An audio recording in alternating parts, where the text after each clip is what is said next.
The bandwidth for this episode of the AR-15 podcast is sponsored by the Firearms Radio Network. Firearmsradio.tv. Welcome to the AR-15 podcast. This is the podcast about your favorite black rifle. This show is for you.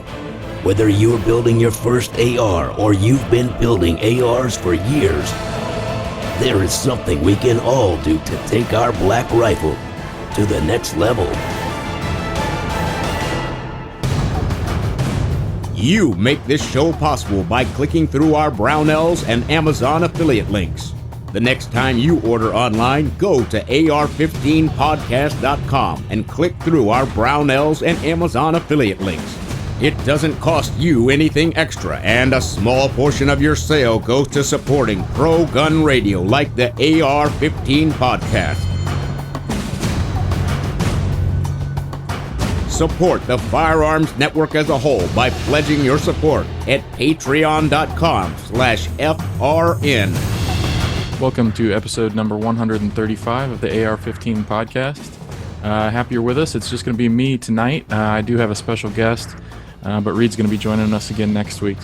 We are going to get into talking about all things Mk18. This is the shorter version of a standard military program to shorten the M4.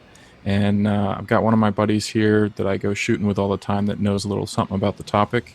So we're going to get into this, how the rifle started getting chopped and standardized into an upgrade kit that was given to our forces. Before we get going, I want to let you know about a new source of cool products from Jake and the crew.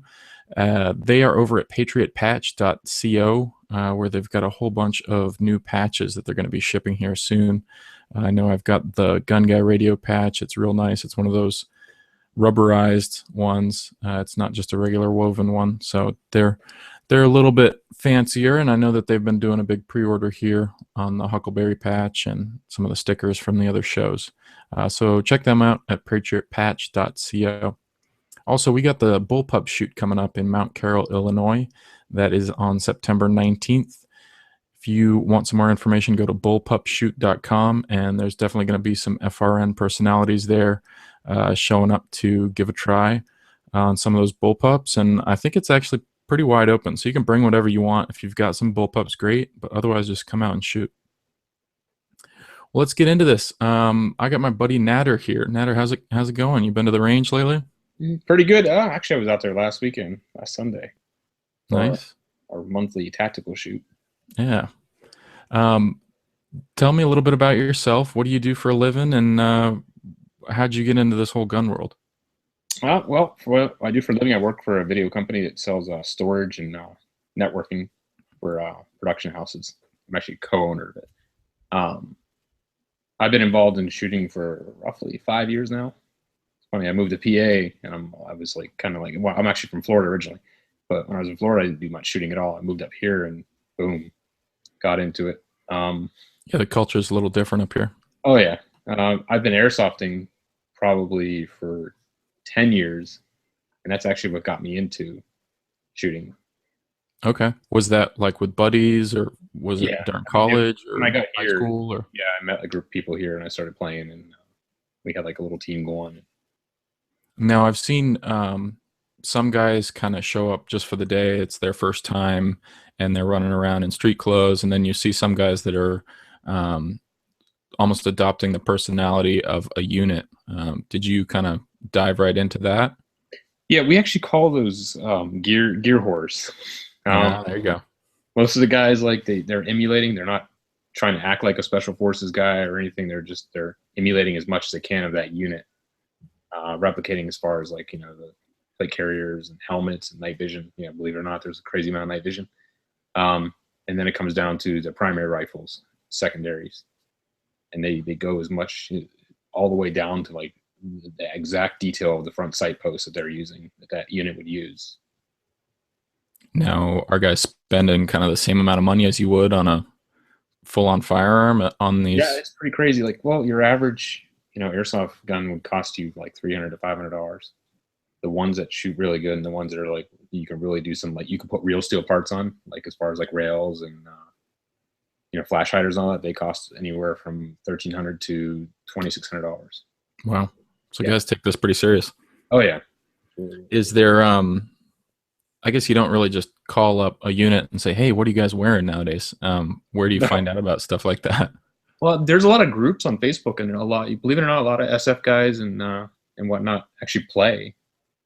There was a couple Rangers and a couple of the impression groups that shared some pictures, not like exposing any OPSEC stuff, but like what they use in combat. And then you got like Military Morons. He's got a couple pictures on there, and you got militaryphotos.net, which has a ton of pictures of different units. Mm-hmm. Gear. Yeah, I've been seeing a lot of stuff on Instagram lately of either guys that are in the military as photographers or even just commercial guys that tag along on training missions, and you can see exactly what they're wearing. Oh yeah, everything. It's all out there now. Cool. So what I guess what caused you to hop over from the airsoft world into actually shooting guns? More like return on investment, and the fact that if you drop a real gun, it's not going to crack in half. From most manufacturers, yeah, I think that's the case. But and it's a better crowd. I guess not your grown men acting like a bunch of GI Joes running around, even though some guys do gear up for real steel shoots. Plus you can accessorize them, and it's just like you're getting that total that feel. Oh, I built an actual real deal Mk18 versus 6mm.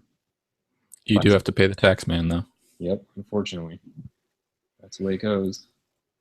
So, what sort of builds do you like to run? Do you have like a single rifle that you're always shooting, or do you bounce between a couple? It's funny is I built an Mk18 Mod 0, an upper. And it's basically hovering on two different lowers. I built the regular Mk18 Block 2, and out of all of them, I use my regular BCM with the key mod. Like they just sit. I haven't used them at all since I built them. Mm-hmm. Even if they were full guns, I probably wouldn't. I don't know. I'm just tied to the key mod setup.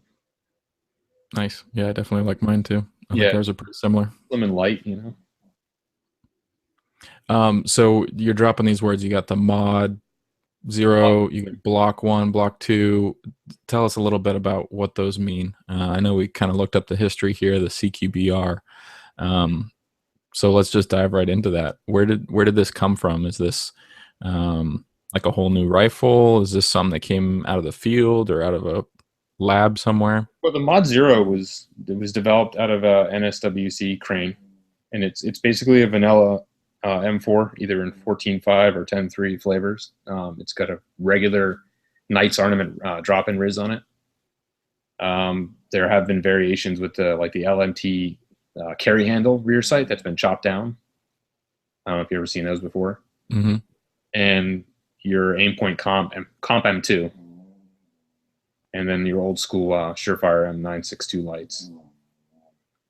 Okay, so is this something that guys just started doing it in the field, or it was handed out to them? Do you have any sense of where it kind of came from? Well, it was they primarily developed it for vessel boarding and search and seizure activities. Okay. How short it is and able to maneuver around ships and whatnot. So there were guys running around with M4s kind of smacking into things and saying, hey, honestly, full length M4 trying to clear inside of a ship's not going to be an easy the MP5s and stuff like that are nice, but I kind of want a rifle cartridge. Yep.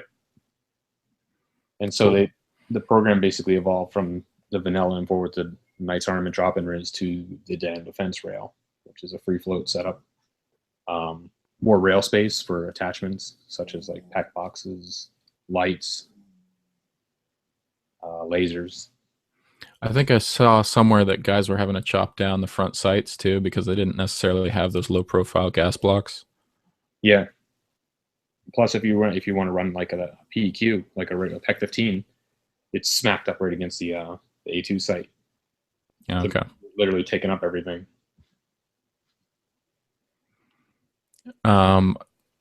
So have we chopped the barrel yet at this point, or is this just different rails? Well, the Mk18, right, the standard setup, it came in 2 different flavors, 10, 10.3, 14.5, and 10.3. Okay. So, I mean, the size was there. Now, as far as things that come with chopping a barrel, there's obviously going to be some functionality differences, maybe some full auto rate differences. I saw that they had to change out the gas rings from like the standard 3-ring setup to a 1-piece system, Mhm. and then they opened the gas ports up a little bit too. Accommodate it. Yeah. There's some different extractor springs, and they throw an O-ring around the extractor, so it wasn't necessarily a just drop this upper right on your gun. Yeah, it was there. Use the same bolt carrier. They actually did a little bit to them to make sure they were reliable. Mm-hmm. So where'd they go from there? Was that in use for a while, and then they said, "Hey, new stuff's on the market," or it wasn't working out for them? From what I was reading, and from what it seemed like it went all the way like late 2006, and then I believe they started seeing some changes with like accessories and whatnot. And later on, I could be wrong, but the fence rail popped up and the whole program changed out. They changed out with the optics. They went with the EOTech and the Elk Inspector. Mm-hmm. They went with fold up sights, the Knight's Ornament, Mk18, Mk12, which you'll see on there. Are those actually the same sights between the two systems? Mm-hmm. I actually have them on my Mk12. Now, you were telling me there's a little bit of difference between what the setups look like depending on which unit you're deployed with. I noticed, like, with some pictures I've seen and whatnot, Rangers mostly use like a 14.5 with the Daniel Defense rail on it. I rarely see any pictures of them. I mean, maybe they are out there running around with the 10.3 barrel, but for the most part, I see them with 14.5. I've seen SEALs running straight up just the 10.3 with the basic accessories on it. Mm-hmm. Looks like there's quite a few choices with the accessory kit. I'm not sure how it works, if they just get like a bag full of goodies to choose from, or if it's just these are the items that are stocked in the closest armory. I want to guess it's more mission dependent. Okay. Yeah, like if whatever they're going to be. So each guy might have a locker full of choices. I'd imagine you get issued like the ACOG for long range stuff, and same thing with the Elkin. The laser stuff has got to be standard. The PEC, whatnot. Cool. How about suppressors? I guess we haven't really talked about that too much. Yeah. The Knight's Ornament, there's a Knight's Ornament NTSS, NT4, which is still being used, and then there's the Surefire. The NT4 has been around since the Mod 0. It's still very much in use. Now, is the Surefire like a more modern design? Is that a higher performance can? Or I had a little mishap last weekend. That it's pretty much, it's a pretty strong tank suppressor. Yeah. Mine launched off and flew through a target and smashed in the mud. I can't imagine. Yeah, I think you still got a good hit on that target. Yeah. Wow, the suppressor was in the air. Yeah, it was with a suppressor rather than a round. Yeah, so I mean, it's a really strong can. I can imagine. I don't think I don't know. The Knight's Arm, I don't think it probably would have gotten pretty messed up. Yeah, so basically what happened was it wasn't, like the notch wasn't quite dropped down. Yeah. Locked in place enough. Stuck on there prior to going out to the event. I kept loosening it, taking it off, put it on, take it off, put it on. Apparently, like the last attempt, it didn't really ratchet on. So it turned my can into a rocket. So. Well, cool. What else can we say about this stuff? As far as I don't know. I'm looking at all these extra thermal sights and night vision devices. I don't really know anything never about really, those ones. I didn't dig much into those. I mean, like I said, I'd imagine those are definitely mission dependent. Mm-hmm. Some of the stuff is pretty old on the Block 1 setup, where you wouldn't see it on the Block 2. The PVS-24 could be, very much still in use, but on a 14.5 platform as a clip-on sight. I don't know much about the other stuff. I didn't really, even when I built my clone, I didn't go crazy on the attachments. I just did the EOTech 551, and then I upgraded to the just a regular aim point. Mm-hmm. To save some weight. Tell me about the clone process. Is this something? Obviously, you're not going to have an M4 lower most of the time, a transferable M16A1 or something like that. But other than that, what are guys looking for when they're building their clones? Are there Colt lowers, similar like law enforcement lowers that you can build from? 20s, is it? It's the law enforcement lower. You're going to hunt down the Mk18 sites, which are pretty much readily available now. A couple months ago, they were hard to get. You're going to have a hard time if you're building the Block 2 setup with the Dana Defense. It's nearly impossible to get the rail now because really? Dana Defense they're focusing on contracts. They're not producing anymore for the civilian market. You can get the complete upper, but not everybody wants to peel out $1,000 for a whole upper. They would rather build it piece by piece and save some money here and there. But if you were to get it straight from them, you're basically looking at like that's a legit Mark 18 upper. Yeah, it's complete. I mean, it won't have the sights or anything, but it's actual length 10.3 and comes with your standard birdcage flash hider. And the regular M16 bolt was 1 in 7 twist rate. Now I saw some guys on YouTube that were doing builds, and they were kind of talking about the stock, and they were running with B5 stocks. They said that the SOPMOD one was like impossible to get and crazy expensive. The old school crane stock or whatever. Yeah. Right. Yeah, B5 would probably be your best bet. I've seen MARSOC pictures, guys running around with just regular LE stocks on their setups. Okay. Obviously not going to Those see B5 ones. That's the one that kind of has like the battery channels, one on each side. the B5. Yep, for like CR123s or anything else. Okay. Cleaning kit or whatever. As far as innards, did they get a bunch of Geisleys or something to drop into those, or is it real mil spec inside? Mil spec triggers. I mean, everybody's going to build theirs differently. I think more they're looking at the external, the look. If they can get 100% close enough, which you can, because L3 released that civilian Pac 15. Oh yeah. Yeah, so you'll pretty much you'll lock down the whole entire external look. But as far as triggers, I mean, you're looking at a complete Colt lower, which just comes with a mil-spec trigger system. Okay. And when you're looking at the flashlights and stuff like that, is this all pretty available stuff, or is it like military sales only? Or I guess it's just the lasers that are kind of restricted. Well, yeah, you're not going to find any lasers unless you hunt around. You end up getting in trouble for that, probably. Most definitely. It's terrible for us. I've seen the Insight technology, the gun lights, like the regular incandescent ones, and on eBay and whatnot. And I have yet to find one with an LED head, which is like a 200 lumen light. It's actually pretty bright. Yeah, the incandescent ones are a little. Yeah, they're pretty weak. A little lame compared to the state of the art nowadays. But if you're going for just a look and whatnot, I mean, that'll do. The old school Surefires, I mean, you see them here and there. I mean, you can still get those, the 952s and whatnot. Rear sights are readily available too. And that's the 600 meter Knights Ornament.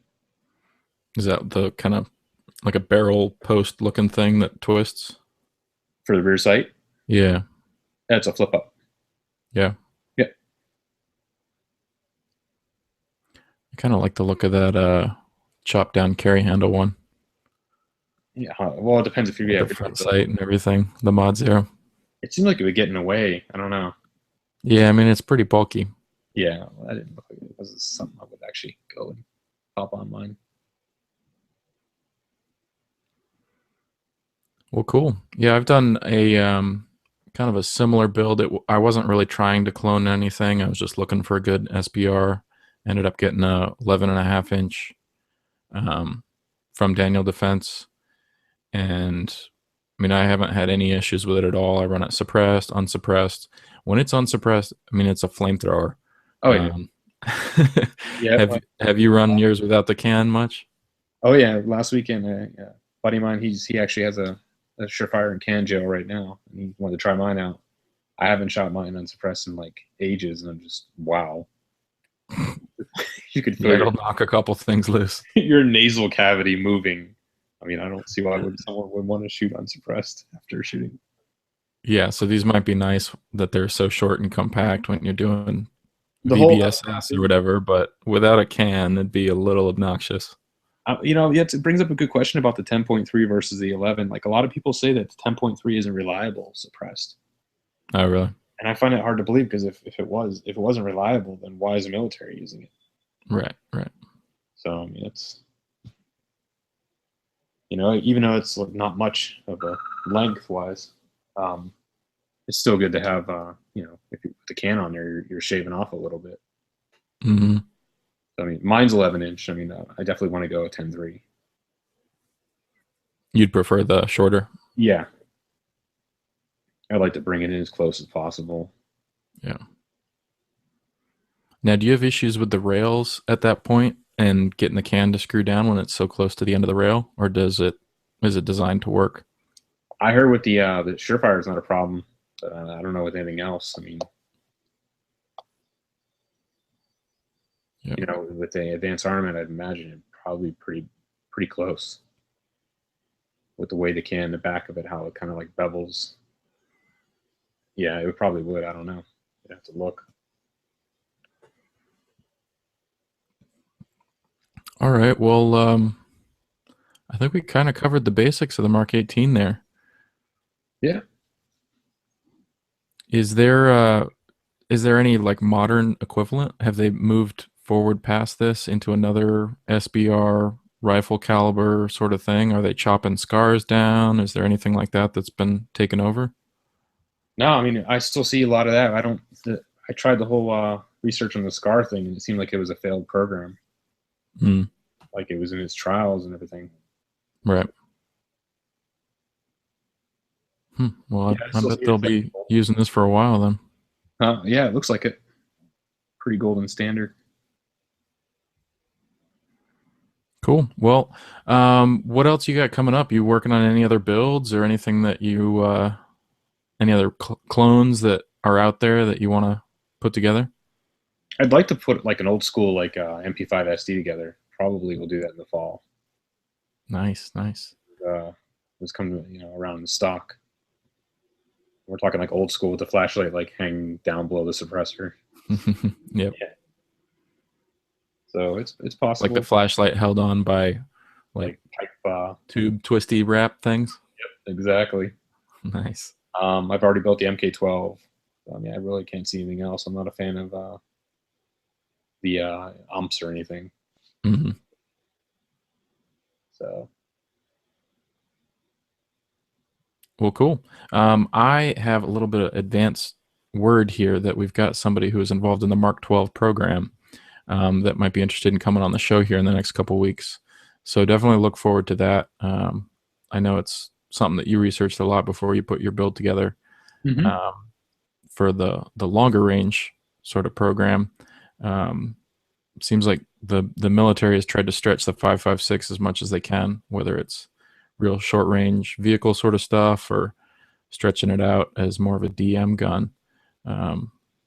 But yeah, that's why we're here, the AR podcast. We'll look at kind of both ends of the spectrum and hopefully get a cool perspective on the guys who actually worked on the program and brought this thing to market per se. Next up here, I need to announce our Otis winner. We have one from August 9th here on Sunday. We did the drawing, and it's Joe L. I'm going to go for it. It's Lautenschläger, is Joe's last name. We have gotten in touch with him on Facebook to get his address and throw him in the pool for the giveaway.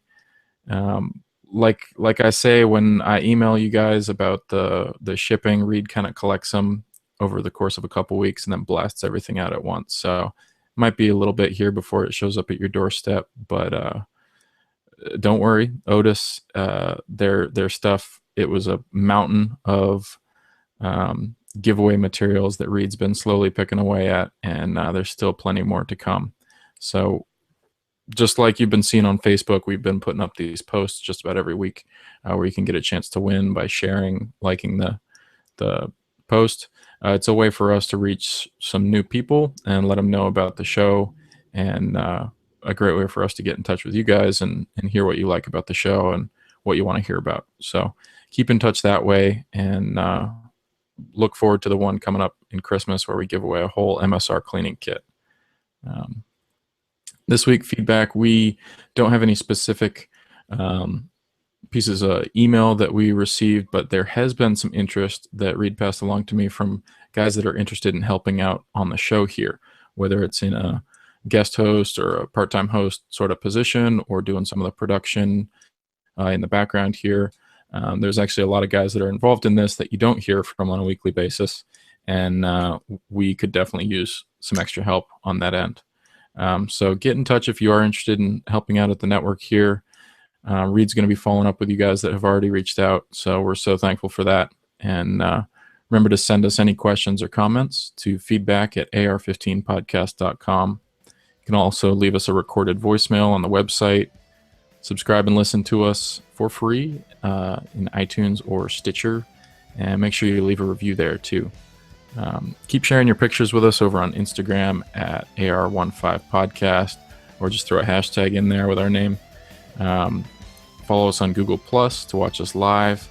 We're going to lock down a regular schedule here at some point, and we'll let you guys know when we go live next time. And check us out over on YouTube, where you can watch a video recording of the show and sometimes a couple little clips from the range when we get to try some stuff out. We're obviously over on Facebook, where you'll see our giveaway posts on a regular basis. And make sure to check out the other great podcasts on the FRN. We're only one of the shows that's there. There's a whole bunch of other ones on all sorts of different topics, all things firearms. Don't forget to use our Brownells affiliate link for all your AR parts at ar15podcast.com/parts. And for everything else, visit Amazon with our affiliate link at firearmsradio.tv/Amazon. Well, Natter, really appreciate your input here on the Mk18 show. It's definitely been a fun kind of gun to look into, see all the options out there, and see how accessible it is to enthusiasts like you and me that don't get handed these for free, but we kind of look around for the parts and are able to put together something that our military sees as an effective fighting arm. And so yeah, it's one of those cool ways for us to see what the military's up to and what goes into the whole process of sending a gun out the door to be used. Yeah, it was good. Thank you. All right, we'll talk to you again later, man. Yeah, man. See you next time. See ya.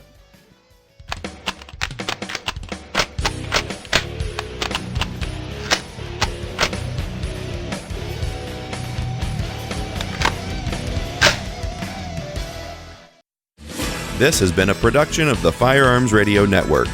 You can find more information at firearmsradio.tv.